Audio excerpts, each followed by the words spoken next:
Bom, obrigada, Deise. Bom, vou agora passar a palavra para Dina Alves, já agradecendo mais uma vez a Dina por ter aceitado o nosso convite. A Dina é advogada, mestre em Ciências Sociais, na área de Antropologia pela PUC São Paulo, doutoranda também, não é, Dina? Na mesma instituição, membro do coletivo feminista Adelinas, atua com pesquisa sobre gênero, raça e prisão e como advogada ativista, trabalhando junto a organizações populares do movimento negro na defesa dos direitos humanos da população negra, especialmente as mulheres negras vítimas de violência institucional. É membra efetiva do grupo de estudos Interseccionalidades entre Brasil e Colômbia, com foco em violências raciais nas Américas. A Dina também atualmente é responsável, é coordenadora do Departamento de Segurança Pública, é isso, né, Dina? Do IPCCRIM. Então, vou passar a palavra. Você está com o microfone. Boa tarde a todos e todas. Tarde. Queria primeiramente agradecer a Isadora pelo convite de participar aqui dessa mesa e tecer algumas reflexões sobre a minha pesquisa, que inclusive está como um tema, né? Res Negras, Juízes Brancos. Agradecer vocês por estar aqui hoje de tarde, sentados aqui para fazer essa reflexão coletivamente. Algumas pessoas que eu conheço, quero agradecer por estar aqui, a Catiara aí, preta maloqueira. A gente está no mesmo grupo do WhatsApp, esquerdista, maconheira, maloqueira, clandestina. Bissexual, solteiro. E por aí vai. E tudo isso é uma grande resistência no contexto político que a gente vive, né, atualmente. Bom, eu queria falar um pouquinho, né, dessa pesquisa, das motivações que eu tive para fazer esse trabalho. Mas antes, eu gostaria de saudar algumas mulheres pretas que não estão mais aqui. A Marielle Franco, carioca, e que foi brutalmente executada por denunciar um genocídio em curso no Brasil. Saudar também Luana Barbosa dos Reis, que foi também brutalmente assassinada, vítima de espancamento pela polícia militar de Ribeirão Preto, por essa polícia selvagem e truculenta que o Brasil produz. Eu estou muito envolvida no caso da Luana Barbosa e acho importante falar isso, abrir essa fala, né, trazendo essa presença aqui, né, da Luana, porque a Luana, ela foi espancada e ela faleceu num processo de resistência contra o Estado patriarcal. O gesto simbólico da Luana de abrir a blusa, né, de mostrar o corpo aos policiais para falar que ela era uma mulher, que ela era uma humana, né, como mulher negra, lésbica da periferia de Ribeirão Preto. Como mãe, ela estava num processo de resistência contra o Estado, né? Ela morreu falando isso. Ela faleceu 5 dias depois da sessão de espancamento a céu aberto, numa periferia de Ribeirão.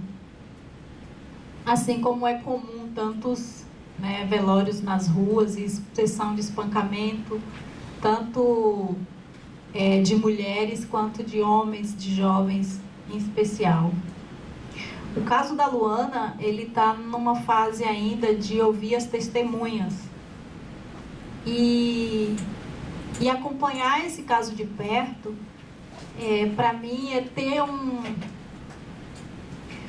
uma ideia muito mais como é que eu vou dizer? É difícil traduzir, né? Algumas sensações, emoções. É entender melhor o que significa terrorismo de Estado, ou o genocídio, né, tão falado, ou as tão banalizadas palavras sobre violência policial no Brasil. Mas é entender de perto esse terrorismo de Estado, quando eu penso, quando eu falo, quando eu estou tão próximo da família, ou acompanhando as audiências, os depoimentos, entender bem de perto o terrorismo, né, como o Estado atua nos corpos da população negra, indígena, favelada, periférica no Brasil. O depoimento do filho da Luana na audiência, na época ele tinha 14 anos, ele estava com a mãe durante a sessão de espancamento. Não sei se vocês acompanharam esse caso, mas a Luana foi abordada por 3 policiais fortemente armados e ela pediu para ser revistada por uma policial feminina.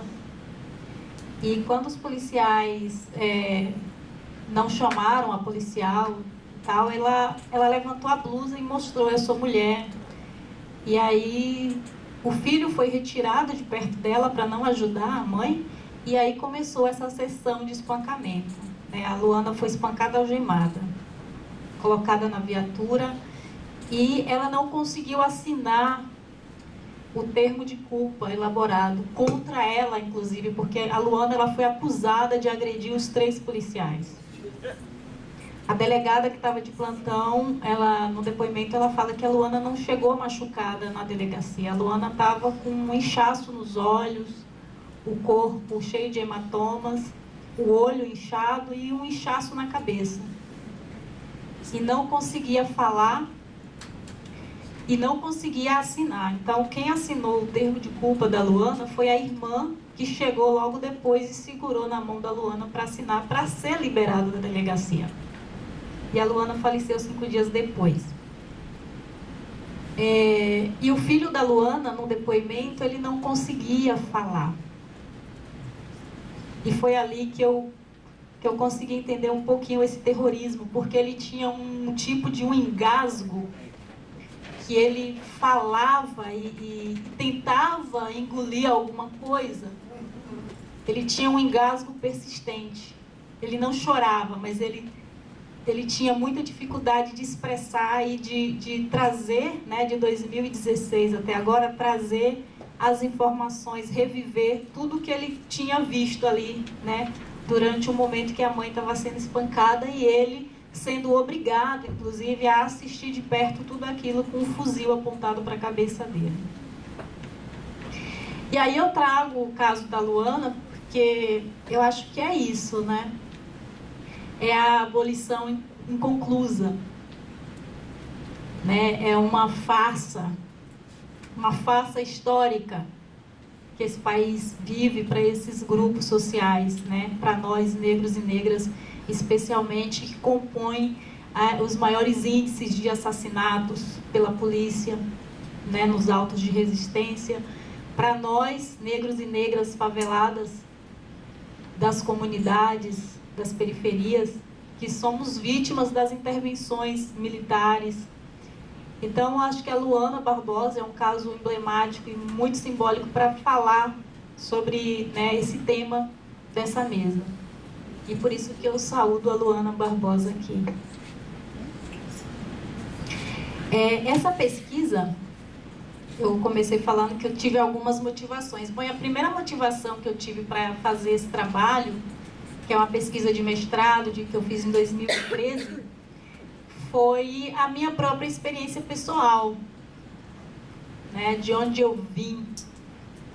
Né, eu venho da periferia, eu venho também desses encontros, eu venho, né, do Nordeste, eu sou baiana, e aí trazer também a minha experiência de mulher da periferia e que também, né, vê como que a polícia atua nos nossos corpos. E da minha experiência de militante, né, das nossas narrativas. Uma segunda motivação foram as lacunas, né, encontradas nos estudos acadêmicos, né, esse esquecimento, né, de pautar esse debate sobre prisão, gênero e raça, que eu chamo de um racismo também, um racismo por omissão, porque vários trabalhos estão aí que falam sobre encarceramento masculino, feminino, mas quando a gente pensa nessa categoria mulher negra encarcerada, aí existe esse esquecimento por parte de vários pensadores e pensadoras, e escritores e escritoras. Então eu quis trazer esse debate para fazer essa análise interseccional de como se produz corpos femininos nas prisões, de como se produz corpos puníveis e matáveis. E para isso eu utilizei dessa ferramenta política que é a interseccionalidade de raça, classe e gênero, para tentar entender, né, essa explosão das taxas de encarceramento dos últimos 14 anos no Brasil, né, que majoritariamente as prisões estão aí cheias de homens, mas a gente sabe que o número de mulheres, principalmente de mulheres negras, tem crescido absurdamente em relação ao crescimento do número de homens. E aí a minha pergunta, né, que me levou para dentro da penitenciária. A pergunta que me motivou, a pergunta que me deixou angustiada várias vezes. Como que as mulheres negras vieram ocupar esse lugar paradigmático, e você fala, né, de traficados para traficantes. E aí eu tomo emprestado aí o seu pensamento. Como que as mulheres negras vieram ocupar esse lugar paradigmático de traficadas para ser hoje as traficantes dentro do sistema de justiça criminal? Porque é o tráfico de drogas as maiores acusações contra essas mulheres.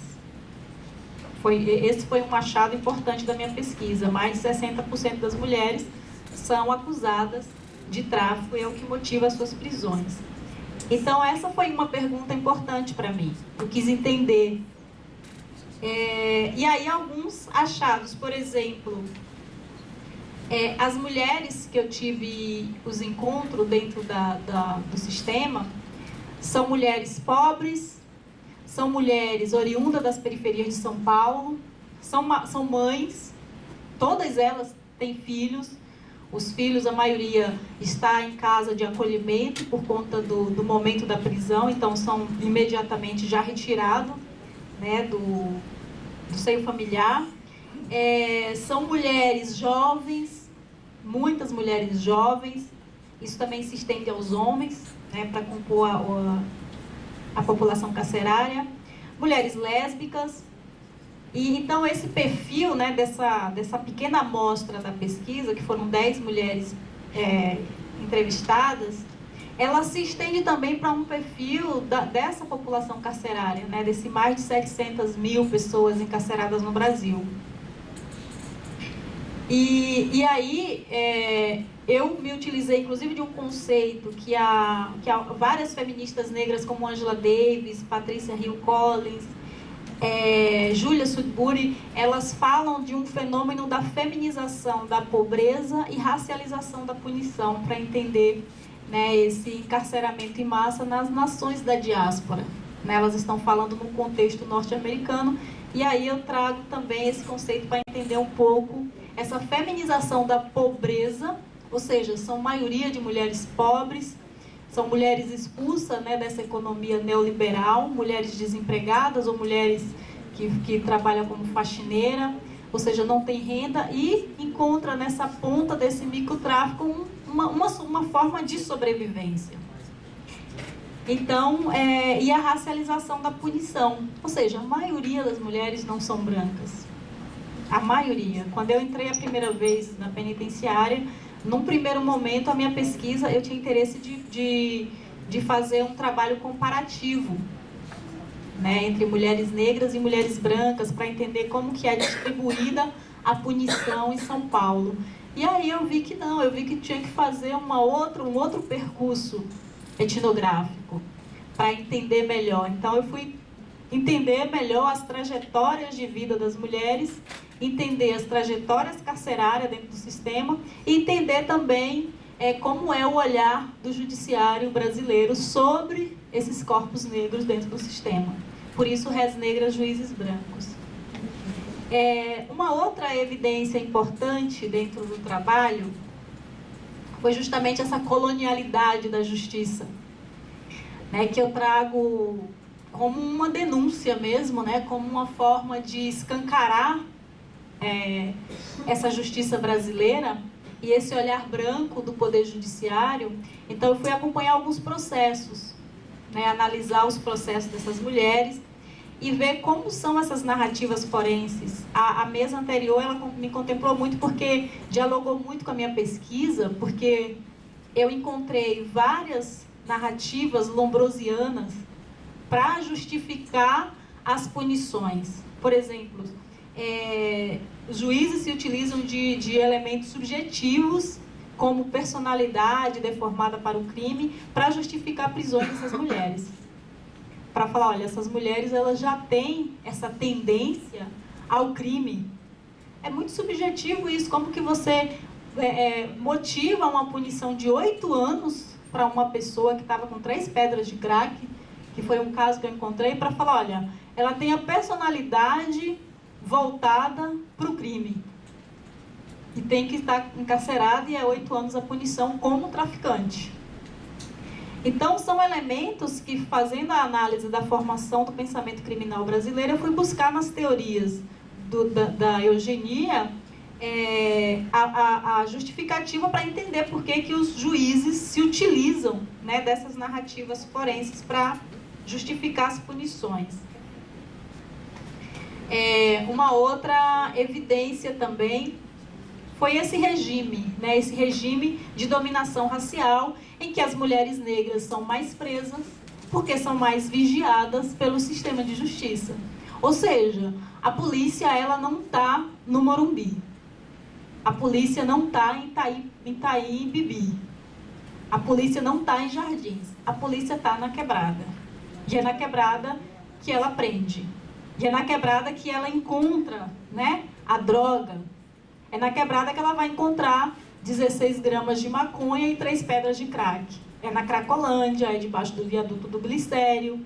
Então, a polícia, ela prende mais porque é na quebrada que ela está e é lá que ela tem que buscar essa população para fazer esse controle social.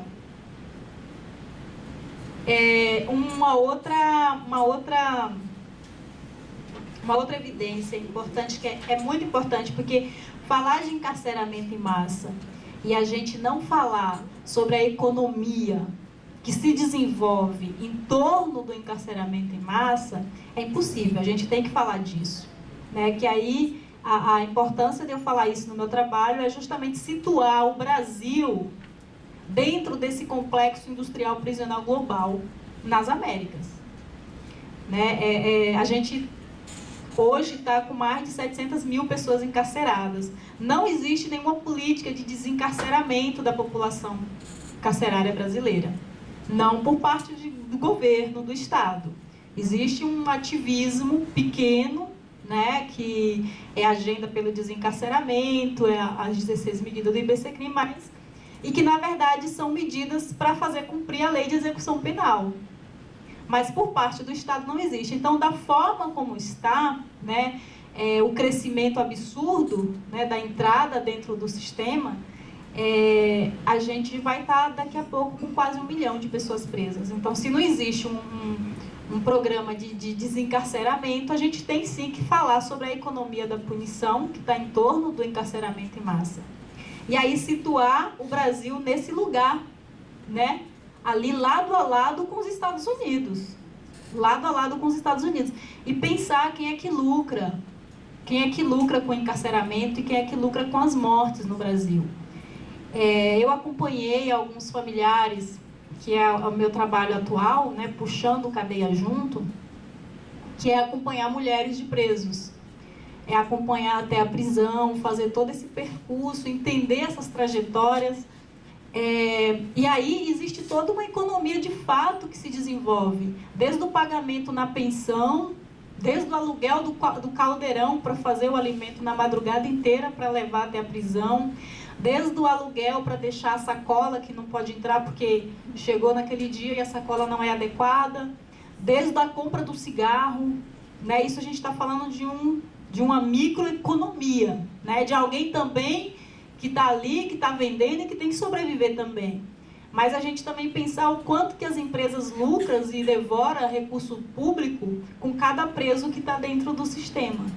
Então a gente precisa falar sobre isso, né? Nesse complexo industrial prisional global, que é trazido pela Angela Davis em especial, para situar, né, os Estados Unidos como uma indústria carcerária. E o Brasil segue justamente esse caminho. Uma outra questão em relação, por exemplo, aos processos dessas mulheres, é que são várias violações, né? São diversas violações de direitos humanos, diversas. E uma das violações que eu quis trabalhar um pouco no meu trabalho foi a violação do princípio da presunção de inocência. Ou seja, se a gente tem mais de 40%, né, vamos dizer que a gente tem mais de 40%, porque os números sobre encarceramento e sobre mortes no Brasil, a gente precisa também problematizar. Mais de 40% da população ela está presa provisoriamente, é porque esse princípio ele é violado. Né? E aí, para alguns grupos sociais, em especial para a população negra, que compõe a maior parte do sistema carcerário, existe a presunção da culpa. Ou seja, essa população ela já é condenada antes de chegar lá na mesa do juiz, antes de estar de frente para o juiz ali algemado. Ela é condenada já pela polícia, porque numa abordagem é o policial que decide se ele vai ser traficante ou usuário. E isso foi muito comum nessa pesquisa, muito. Teve uma pessoa, uma mulher, que ela foi presa com 3 pedras de crack na Cracolândia, e ela disse que é usuária, e ela de fato é usuária, porque ela falou uma frase na frente do juiz, que eu utilizo no trabalho também, que eu acho que a frase dela, essa voz dela, ela representa tudo que a gente está discutindo aqui sobre a farsa da abolição, sobre o que de fato é essa lei de drogas, sobre o que significa guerra às drogas. A fala da Joana representa tudo isso e faz qualquer pesquisador calar a boca. Ela fala o seguinte: se eu fosse traficante, eu não estaria banguela. Ou seja, a Joana não tem dente, a Joana não tem saúde, a Joana não tem casa, porque ela morava no viaduto do Glicério, a Joana não tem carro, a Joana não é dona de helicóptero, a Joana sequer é traficante, ela não... E aí ela, mesmo com essa frase, que ela não conseguiu sensibilizar o juiz branco, rico, classe alta, jovem, ela foi condenada a 8 anos de prisão como traficante de drogas. Por 3 pedras de crack que ela engoliu. Não tinha prova, inclusive. Mas nesse país é comum você condenar sem prova, só por convicção. Então é assim que a maioria da população brasileira que está presa, principalmente os presos provisórios, são presos por convicção desse lugar racialmente branco que esses juízes ocupam. Então, esse foi também uma evidência. E aí, eu também falo um pouco sobre essa racionalidade, que eu acho que é tudo isso que a gente está falando, né? Essa racionalidade do genocídio antinegro no Brasil como uma política de Estado. Então, quando eu fui fazer essa pesquisa, eu não tinha nenhum interesse, aí eu tive vários problemas para entrar na penitenciária, porque eu tive que fazer um projeto para entregar à Secretaria de Administração Penitenciária. E aí eu tinha que falar, de alguma forma, qual era o meu objetivo e o que eu estava propondo como resultado, né? Que tipo de políticas públicas o Estado poderia pensar em desenvolver em relação a esse trabalho. E aí eu não tinha nenhum interesse de entrar dentro da penitenciária para fazer um trabalho e daí pensar em desenvolver algum tipo de política pública para humanizar a prisão. Não foi essa a minha intenção e não foi esse o caminho que eu quis seguir. Então, eu falar que o genocídio é uma política de Estado dentro desse trabalho é falar que não me interessava e não me interessa fazer nenhum tipo de discussão para falar de direitos de presos. Me interessa falar que o Estado, quando ele é omisso, ele está agindo também, né?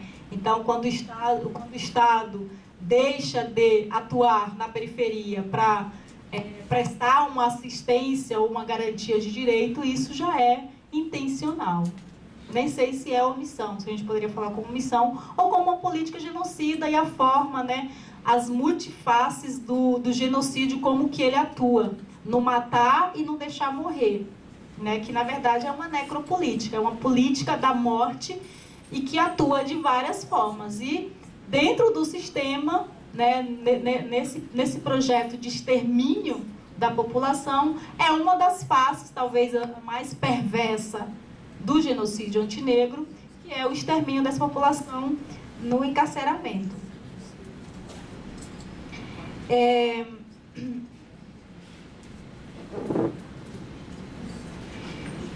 E é isso, gente. Então, eu acho que... Quanto tempo eu tenho ainda?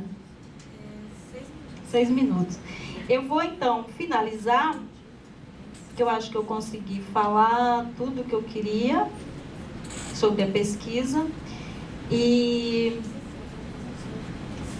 bom, e aí uma expectativa, né, uma conclusão, como uma proposta de discussão sobre o abolicionismo penal, que é o que me interessa, né, para falar desse trabalho. Não é necessariamente oferecer nenhum tipo de resposta pronta para o Estado fazer políticas públicas para criar creche para bebês, nem como as famílias poderiam entrar sem sofrer tanto vexame durante a revista vexatória. Então, é uma expectativa maior de tentar pensar em como que a gente poderia discutir o abolicionismo penal, o fim das prisões, entendendo que o nascimento das prisões no Brasil e essas formas de punição, ela nasce na escravidão, né? E tem esse corpo negro, esse corpo indígena como esse instrumento, esse lugar, né, de experimento de várias formas de punições e morte. Então, é isso a cadeia, é isso entrar dentro de uma penitenciária, é você ver essa reatualização e como que as instituições, elas, né, reatualizam e são réplicas dessas formas de dor, de produção da dor a esse grupo social. Então, eu propus a gente pensar em como que a gente também, como grupo socialmente, historicamente discriminado, negros e negras, a população indígena, e como que a gente também pode pensar nos fins das prisões dentro de uma sociedade altamente punitivista, como a gente nasce. É um grande desafio. Então é isso, eu vou finalizar por aqui. Eu queria então, também para fechar, ler uma frase, que é uma forma de tentar trazer também essa voz calada, essa voz silenciada, essa voz que está do outro lado dos muros, que é a voz da Verônica, que é uma das mulheres que eu conversei. E é importante falar isso porque, para mim, como tudo isso é um grande teatro, é uma grande encenação, né? Entrar dentro de uma audiência e ver todas aquelas representações, né? A roupa do juiz, o promotor vestido, os defensores, todo o cenário, né? Que de fato parece um grande teatro, a mesa do juiz, onde ele está num lugar mais alto, é um grande palco. E ter uma pessoa, né, um menino magro, vamos pegar o Rafael Braga como exemplo, né, que teve a campanha, mas ter um Rafael sem dente, com tuberculose, magro, negro, preso com um pinho-sol, numa manifestação de anarquistas, comunistas e brancos burgueses que não foram presos, que não foram condenados, mas o Rafael foi. Então é um grande teatro, é uma grande encenação que vai ter inclusive um texto, né? Um texto decorado, que é decorar o artigo e tal, e as pessoas ali também treinar esse texto, né? Onde o promotor também treina esse texto para falar que ele fala melhor do que o juiz, né? Essas categorias, os textos, os jargões jurídicos, tudo é um grande teatro.